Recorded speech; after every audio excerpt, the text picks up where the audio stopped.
Hallo liebe Yachtfreunde, heute ist der 20. März und morgen ist Frühlingsanfang. Und wie man sieht, ist es auch bei uns schon richtig frühlingshaft.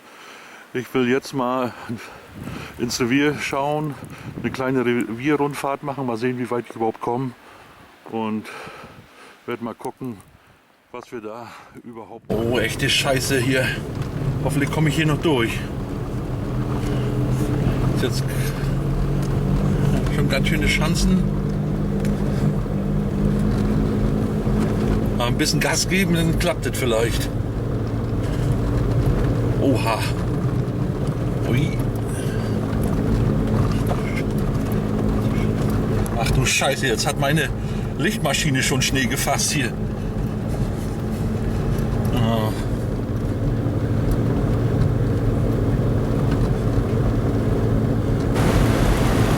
Hier ist jetzt für mich endgültig Schluss.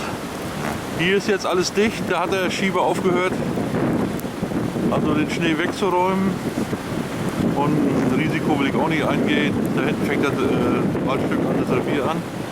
Und wie man sieht, ich denke mal, bis morgen früh geht hier sowieso gar nichts mehr, wird hier alles voll zugeweht sein.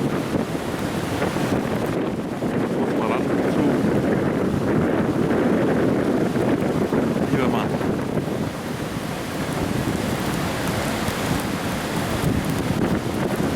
Scheiß Nordostwind macht alles zu hier. Oha.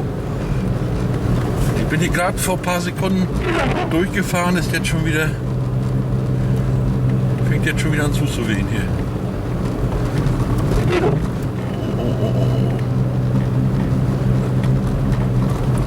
Oh. So, Gott sei Dank bin ich jetzt wieder gut zu Hause angekommen. Wir sehen meinen Parkplatz.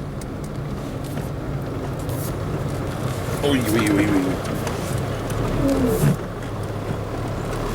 Ja.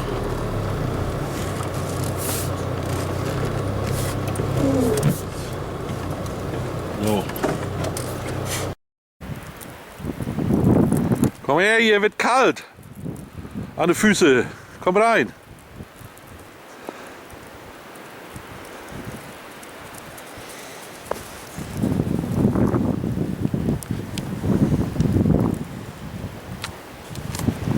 Was ist?